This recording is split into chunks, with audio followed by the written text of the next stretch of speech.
പക്ഷെ പാലക്കാട് ഒരു business conclave നടന്നു കഴിഞ്ഞ 2 ദിവസത്തിന് മുന്നേ. ഈ ബിസിനസ് കോൺക്ലേവ് മുഖ്യമന്ത്രി പിണറായി വിജയനാണ് ഉദ്ഘാടനം ചെയ്യാൻ വന്നത്. പക്ഷേ പ്രതീക്ഷിച്ചതുപോലെ ഇത്തവണ ആശാ വർക്കർമാരെ, അംഗൻവാടികളെയും ബംഗാളികളെ പോലും കിട്ടിയില്ല. ഒഴിഞ്ഞ കസേരകൾ കണ്ട് മുഖ്യൻ ക്ഷുഭിതനായി. എന്നിട്ട് സംഘാടകരെ വിമർശിക്കുകയും ചെയ്തു. ഞാൻ ഒരുപാട് കാര്യങ്ങൾ പറയാൻ വന്നതാണ്, പക്ഷേ ഈ ഒഴിഞ്ഞ കസേരകൾ കണ്ട് എനിക്കൊന്നും പറയാൻ തോന്നുന്നില്ല എന്നൊക്കെ പറഞ്ഞ് മുഖ്യൻ മടങ്ങി. യഥാർത്ഥത്തിൽ സാധാരണ ഈ ആളെ പിന്നെ അൻവറൊക്കെ ബിരിയാണി കൊടുത്തെങ്കിലും ആളുകളെ കൊണ്ടുവരാറുണ്ട് പല ഇവരുടെ ഈ പരിപാടിക്കൊക്കെ. ഇപ്പോൾ പിണറായി സഖാവിന്റെ പരിപാടി എന്ന് പറഞ്ഞ് വിളിച്ചാൽ ബംഗാളികൾ പോലും വരാത്തൊരവസ്ഥയായോ കേരളത്തിൽ? വല്ലാത്തൊരു പ്രതിസന്ധിയാണത്. എനിക്ക് തോന്നുന്നത് ഈ ഒരു അവസ്ഥ പിണറായി വിജയൻ ഗവൺമെൻറ് 2 ടേം ഭരിച്ച് 3-ാം ടേമിലേക്ക് പ്രയാണം ചെയ്തുകൊണ്ടിരിക്കുകയാണ്. ആ സമയത്ത് ഈ 2ാം പിണറായി ഭരണത്തിൻ്റെ അവസാനത്തെ വർഷം അവർക്ക് കിട്ടുന്ന ഏറ്റവും ശക്തമായൊരു ഫീഡ്ബാക്ക് ആയിരിക്കും അത്. അതും പാലക്കാടാണ്. പിണറായിയുടെ ഇത്തരം അനുഭവങ്ങളിൽ നിന്നുണ്ടായ മഹാദുരന്തങ്ങൾ കേരളത്തിലുണ്ട്. അത് ധന്യക്ക് ഓർമ്മയുണ്ടോ എന്ന് എനിക്കറിയില്ല.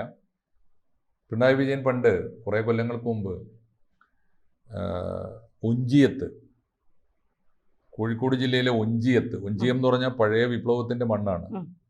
കമ്മ്യൂണിസ്റ്റ് പാർട്ടിയുടെ സ്ട്രോങ് ഹോൾഡാണ്. പാർട്ടി അല്ലാത്ത, CPM അല്ലാത്ത മറ്റൊരു പാർട്ടി ഇല്ലാത്ത നാടാണ്. അവിടെ ഒരു യോഗത്തിന് ചെന്നിട്ട് പ്രസംഗിക്കാൻ ആളുണ്ടായിരുന്നില്ല, പ്രസംഗം കേൾക്കാൻ ആളുണ്ടായിരുന്നില്ല. അന്ന് അദ്ദേഹം പ്രകടിപ്പിച്ച രോഷമാണ് പിൽക്കാലത്ത്. ആ രോഷത്തിന് ഒരുപാട് അർത്ഥമുണ്ടായി. ആ രോഷത്തിൽ നിന്ന് ഇദ്ദേഹത്തിൻ്റെ രോഷം മാറ്റിയെടുക്കാനുള്ള കൊണ്ടുപിടിച്ച ശ്രമങ്ങളുണ്ടായി. അവിടെ ആൾക്കൂട്ടം വരാതിരുന്നതിൻ്റെ അന്നത്തെ കാരണം അവിടെ പാർട്ടിക്കകത്തുണ്ടായിരുന്നൊരു വിഭാഗീയതയിൽ. അന്ന് ഈ VS പിണറായി നേരിട്ട് ഏറ്റുമുട്ടുന്ന സമയമാണ്. അന്ന് VSൻ്റെ കൂടെ നിന്നയാളാണ് TP ചന്ദ്രശേഖരൻ. അപ്പോൾ TP ചന്ദ്രശേഖരൻ്റെ അതൃപ്തി, അല്ലെങ്കിൽ അദ്ദേഹത്തിൻ്റെ കൂടെ നിൽക്കുന്ന ആളുകളുടെ അതൃപ്തിയാണ് പിണറായി വിജയൻ്റെ പ്രസംഗത്തിന് ആൾ വരാത്തത് എന്ന ഒരു ധാരണയുണ്ടായി. അവിടെ വെച്ച് അദ്ദേഹം രൂക്ഷമായി പ്രതികരിച്ചു. ആ പ്രതികരണത്തിൽ നിന്നുണ്ടായ ഒരു ഊർജ്ജമാണ്, അല്ലെങ്കിൽ അതുണ്ടാക്കിയ ഒരു ഓളമാണ് TP ചന്ദ്രശേഖരൻ്റെ കൊലപാതകം വരെ ചെന്നുപെട്ടത്. ആലോചിച്ച് നോക്കൂ. പിന്നെ RMP എന്ന പാർട്ടി ഉണ്ടാകുന്നു. അതുകൊണ്ട് പിണറായി വിജയൻ്റെ മുമ്പിൽ ആൾ വരാതിരുന്നാൽ നമ്മൾ പേടിക്കണം.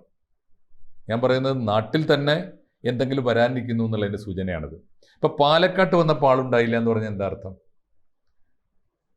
എന്തോ കാര്യമായി പാർട്ടിക്കകത്ത് തന്നെ കുഴപ്പമുണ്ട് എന്നാണ് അർത്ഥം. കാരണം പിണറായി വിജയൻ എന്ന് പറഞ്ഞാൽ മുഖ്യമന്ത്രി മാത്രമല്ല, CPMൻ്റെ ആളിന്നാലാണ്. ആൾ ഇന്ത്യ തലത്തിൽ തന്നെ ആളിന്നാളാണ്. എന്ത് പോളിംഗ് ബ്യൂറോ, എന്ത് MA ബേബി. CPMന് ഇന്ന് ആഗോളതലത്തിൽ ഒരു നേതാവേ ഉള്ളൂ. ആഗോളതലത്തിൽ ഒരു നേതാവേ ഉള്ളൂ, അത് പിണറായി വിജയനാണ്. ആ നേതാവ് വന്നിട്ട് പാലക്കാട്ട് ആളുണ്ടായില്ല. അതും മുഖ്യമന്ത്രിയുടെ ഔദ്യോഗികമായ വളരെ ആഘോഷപൂർവ്വമുള്ള പരിപാടിയാണത്, കോൺക്ലേവാണ്. അവിടെ ആളുണ്ടായില്ല എന്ന് പറഞ്ഞാൽ അത് ആർക്കൊക്കെയോ ചിലത് കിട്ടാനിരിക്കുന്നുണ്ട്. അതിലാദ്യം അനുഭവിക്കാനിടയുള്ള ഒരാൾ MB രാജേഷാണ്, പാലക്കാട്ട് നിന്നുള്ള മന്ത്രി, പാലക്കാടിൻ്റെ ചാർജുള്ള മന്ത്രി. മാത്രമല്ല MB രാജേഷ് നേരത്തെ തന്നെ റിയാസിൻ്റെ ഒന്നും ഗുഡ് ബുക്കിലല്ല എന്ന് പറഞ്ഞാൽ മരുമോൻ്റെ ഗുഡ് ബുക്കിലല്ല. അപ്പോൾ എന്തുകൊണ്ടായിരിക്കും MB രാജേഷിൻ്റെ നാട്ടിൽ മുഖ്യമന്ത്രി വരുന്നൊരു പരിപാടിയിൽ ആളുകൾ വരാതിരുന്നത്? 2 കാരണമാകാനേ വഴിയുള്ളൂ. ഒന്നുകിൽ MB രാജേഷും കൂട്ടരും തന്നെ തീരുമാനിച്ചിരിക്കാം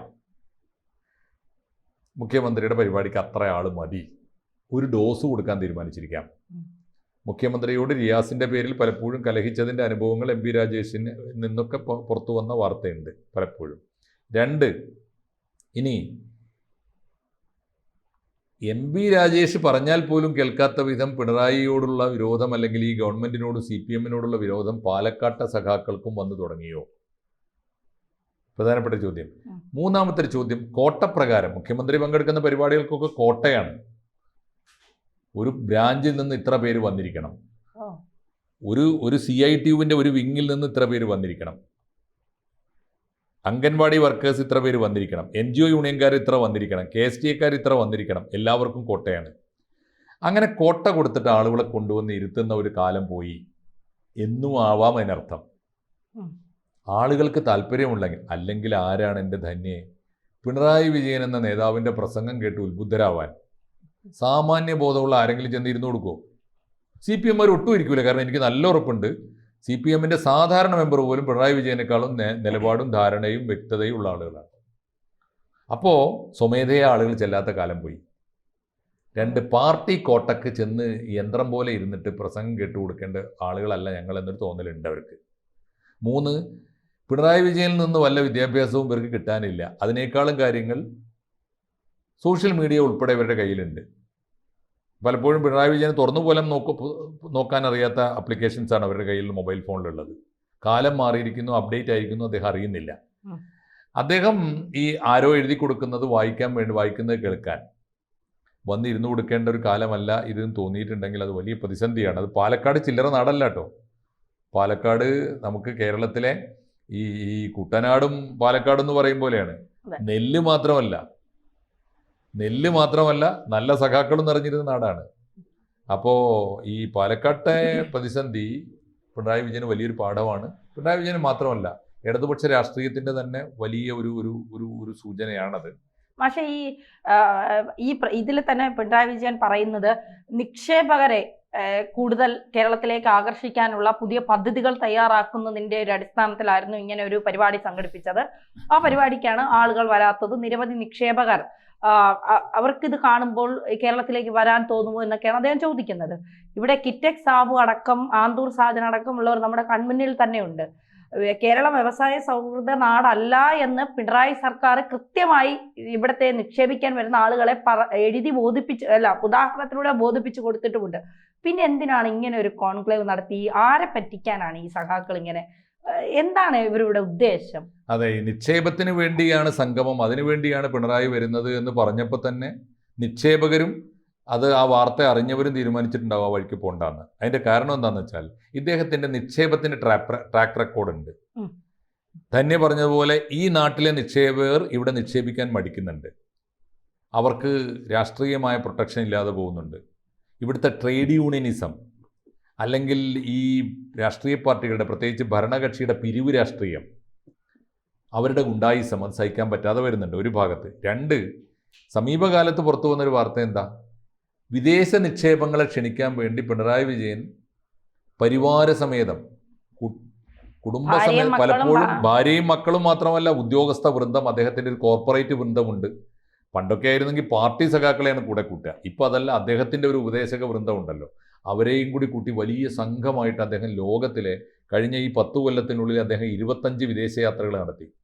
ഈ 25 വിദേശയാത്രക്കും പോകുന്നതിന് മുമ്പ് നിയമസഭയിൽ പറഞ്ഞത് ഞാൻ ആഗോള നിക്ഷേപം കൊണ്ടുവരാൻ പോകുന്നു എന്നാണ്. തിരിച്ചു വന്നിട്ട് പറഞ്ഞത് ഇത്ര കോടി, ആയിരക്കണക്കിന് കോടികളുടെ കണക്ക് പറഞ്ഞിരുന്നു. ഇത്രയും നിക്ഷേപം കേരളത്തിൽ വന്നു എന്നാണ്. കഴിഞ്ഞ ദിവസം എന്ന് വെച്ചാൽ 1-2 ആഴ്ചയായി നമ്മൾ തന്നെ ഒരു സ്റ്റോറി ചെയ്തല്ലോ.